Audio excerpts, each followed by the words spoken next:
Assalamualaikum warahmatullahi wabarakatuh. Perkenalkan, kami dari kelompok 6 akan mempresentasikan hasil diskusi kami yang berjudul Ekonomi Sumber Daya dan Pengelolaan Pertanian Pangan Berkelanjutan, yang beranggotakan dua orang. Yang pertama, Alifa dengan NIM 19060032, dan yang kedua saya sendiri, Amelia Arini dengan NIM 19060034. Baiklah, saya akan menjelaskan tentang revolusi hijau, implikasi ekonomi dan lingkungan. Revolusi hijau merupakan sebutan tidak resmi yang dipakai untuk menggambarkan suatu perubahan fundamental dalam penggunaan teknologi budidaya pertanian yang dimulai pada tahun 1950-an hingga tahun 1980-an di banyak negara sedang berkembang, terutama di Asia. Konsep revolusi hijau di Indonesia dikenal sebagai Gerakan Bimbingan Masyarakat yang disingkat dengan BIMAS. BIMAS merupakan program nasional untuk meningkatkan produksi pangan, khususnya swasembada beras. Tujuan tersebut dilatar belakangi mitos bahwa beras adalah komoditas strategis, baik ditinjau dari segi ekonomi, dari segi politik, maupun dari segi sosial. Dampak positif dari adanya revolusi hijau. Yang pertama, produksi padi dan gandum meningkat sehingga pemenuhan pangan atau karbohidrat pun akan turut meningkat. Contohnya, Indonesia dari pengimpor beras mampu swasembada dan mengekspor beras ke negara India. Dampak positif yang kedua, dapat meningkatkan produktivitas dan pendapatan petani. Permasalahan dan dampak negatif dari revolusi hijau. Kelompok 6 menyajikan 6 permasalahan dan dampak negatif dari revolusi hijau. Yang pertama, penurunan produksi protein dikarenakan pengembangan sarelia tidak diimbangi pengembangan pangan hingga sumber protein dan lahan peternakan diubah menjadi sawah. Yang kedua, penurunan keanekaragaman hayati. Yang ketiga, penggunaan pupuk terus-menerus menyebabkan ketergantungan tanaman terhadap pupuk. Yang keempat, penggunaan pestisida menyebabkan munculnya hama strain baru yang resisten. Dan yang kelima, petani yang terlibat hutang untuk membayar paket program intensif pertanian. 2. Krisis ekologi utama di bidang pertanian. Kelompok 6 menyajikan 4 krisis ekologi utama di bidang pertanian. Yang pertama, erosi tanah. Yang kedua, polusi pertanian. Yang ketiga, kehilangan keanekaragaman hayati. Dan yang keempat, efek rumah kaca dan pemanasan global. Yang pertama, erosi tanah. Erosi tanah merupakan salah satu ancaman lingkungan terbesar terhadap keberlanjutan dan produktivitas yang dapat memperparah pada krisis iklim dan mengancam ketahanan pangan. Kondisi ini terutama dirasakan di tempat-tempat dengan resiko erosi tertinggi, seperti daerah aliran sungai di Indonesia, India, Filipina, dan negara lainnya. Di daerah-daerah ini, aksi perlindungan terhadap erosi tanah melalui pengelolaan tanah itu berkelanjutan dapat menjadi solusi atas berbagai permasalahan yang ada. Yang kedua, polusi pertanian.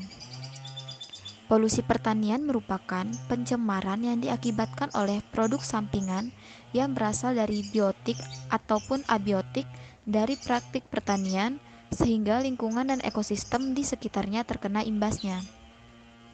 Penggunaan pestisida, pupuk, dan bahan-bahan kimia merupakan contoh dari penyebab terjadinya polusi pertanian. Yang ketiga, kehilangan keanekaragaman hayati. Hilangnya keanekaragaman hayati merupakan peristiwa penurunan keanekaragaman hayati atau biodiversitas yang disebabkan oleh punahnya tumbuhan dan hewan di seluruh dunia, serta pengurangan atau hilangnya spesies secara lokal di habitat tertentu. Dan yang keempat, efek rumah kaca dan pemanasan global. Cahaya dari matahari yang menyentuh permukaan bumi akan berubah menjadi panas, Sebagian dari panas ini akan dipantulkan kembali oleh permukaan bumi ke angkasa luar. Panas sinar matahari yang dipantulkan itu akan diserap oleh gas-gas di atmosfer yang menyelimuti bumi, yang disebut dengan gas rumah kaca atau karbon dioksida, uap air, dan metana. Sehingga panas sinar tersebut terperangkap di dalam atmosfer bumi.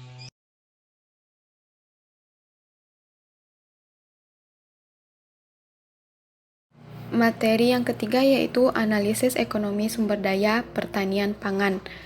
Yang pertama, alokasi sumber daya optimal. Alokasi sumber daya mengacu pada pemanfaatan sumber daya yang tersedia untuk penggunaan tertentu. Di suatu negara, sistem ekonomi berkaitan dengan mekanisme untuk mengalokasikan sumber daya. Ekonomi pasar tergantung pada penawaran dan permintaan untuk mengalokasikan sumber daya, berbeda dengan ekonomi terencana, di mana alokasi direncanakan secara terpusat oleh pemerintah. Dalam manajemen strategis, alokasi sumber daya adalah elemen penting dari rencana strategis untuk mencapai tujuan perusahaan. Alokasi sumber daya muncul karena sumber daya kita terbatas, sementara kebutuhan tidak terbatas. Dengan demikian, kita harus mengalokasikan sumber daya tersebut pada alternatif terbaik untuk memenuhi kebutuhan kita.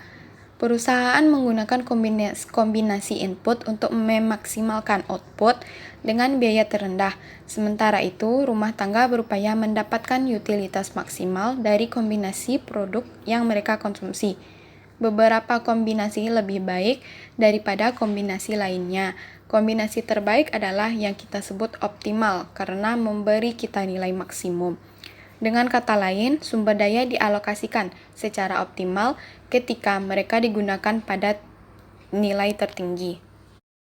Materi yang keempat yaitu kebijakan pembangunan pertanian berkelanjutan. Pertama, strategi yang terkait dengan peningkatan kesejahteraan pertanian yaitu pembinaan secara intensif kelompok petani yang mendapatkan pembinaan dari pemerintah, pembinaan, pengawalan, dan pendampingan Gapoktan PUAP supaya mampu melaksanakan RAT dari hasil pembinaan dari pemerintah kabupaten. Pengawalan dan pendampingan kelompok tani, tanaman pangan atau perkebunan atau peternakan yang mendapat bantuan atau pembinaan dari pemerintah kabupaten. Yang kedua adalah internalisasi dampak lingkungan. Menurut Undang-Undang Nomor 32 Tahun 2009 tentang Lingkungan Hidup dijelaskan bahwa upaya penanganan terhadap permasalahan pencemaran terdiri dari langkah pencegahan dan pengendalian. Upaya pencegahan adalah mengurangi sumber dampak lingkungan yang lebih berat. Adapun penanggulangan atau pengendaliannya adalah upaya pembuatan standar bahan baku mutu lingkungan, pengawasan lingkungan, dan penggunaan teknologi dalam upaya mengatasi masalah pencemaran lingkungan. Upaya pencegahan atas pencemaran lingkungan yaitu yang pertama, mengatur sistem pembuangan limbah industri sehingga tidak mencemari lingkungan. Kedua, menempatkan industri atau pabrik terpisah dari kawasan pemukiman penduduk. Ketiga, melakukan pengawasan atas penggunaan beberapa jenis pestisida, insektisida, dan bahan kimia lain yang berpotensi menjadi penyebab dari pencemaran lingkungan. Yang keempat, melakukan penghijauan. Kelima, memberikan sanksi atau hukuman secara tegas terhadap pelaku kegiatan yang mencemari lingkungan. Keenam, melakukan penyuluhan dan pendidikan lingkungan untuk menumbuhkan kesadaran masyarakat tentang arti dan manfaat lingkungan hidup yang sesungguhnya. Selanjutnya adalah strategi yang terkait dengan peningkatan produksi pertanian atau perkebunan, yaitu pertama, pengelolaan usaha tani secara terpadu atau integrasi berbasis teknologi spesifik lokasi. Yang kedua, peningkatan pola tanam dan intensitas tanam melalui optimasi lahan, perbaikan irigasi, dan pemanfaatan lahan kering atau tidur. Yang ketiga yaitu pengamanan produksi melalui mitigasi, peningkatan pengendalian dan pencegahan terhadap OPT, penanganan panen dan pasca panen. Selanjutnya adalah strategi yang terkait dengan peningkatan pemasaran hasil produksi pertanian, yaitu mengikuti kegiatan pameran dan promosi pertanian atau perkebunan secara efektif dan efisien. Selanjutnya adalah strategi yang terkait dengan peningkatan pemberdayaan penyuluh pertanian atau perkebunan lapangan, yaitu mengusulkan lebih banyak secara efektif dan efisien diklat teknis dan inovasi bagi penyuluh pertanian. Selanjutnya adalah strategi yang terkait dengan pangan, yaitu pengembangan cadangan pangan pemerintah daerah dan pengembangan cadangan pangan pemerintah desa serta pengembangan cadangan pangan masyarakat atau lumbung pangan masyarakat. Yang kedua, pemberdayaan kelembagaan masyarakat dalam mengatasi kerawanan pangan melalui pengembangan desa mandiri, pangan, dan lembaga distribusi pangan masyarakat. Yang ketiga, pengembangan sistem distribusi pangan dan pemantauan harga pangan secara berkala. Yang keempat, pemberdayaan masyarakat dalam pengelolaan sumber daya untuk meningkatkan produktivitas ekonomi keluarga. Yang kelima, penganekaragaman konsumsi pangan berbasis sumber daya lokal melalui pemanfaatan pekarangan. Yang keenam, peningkatan kesadaran mutu dan keamanan produk pangan kepada pelaku usaha bidang pangan serta konsumen. Yang ketujuh, tercapainya peningkatan kualitas konsumsi pangan sehingga mencapai skor pola pangan harapan atau PPH sebesar 88 tahun 2001. Assalamualaikum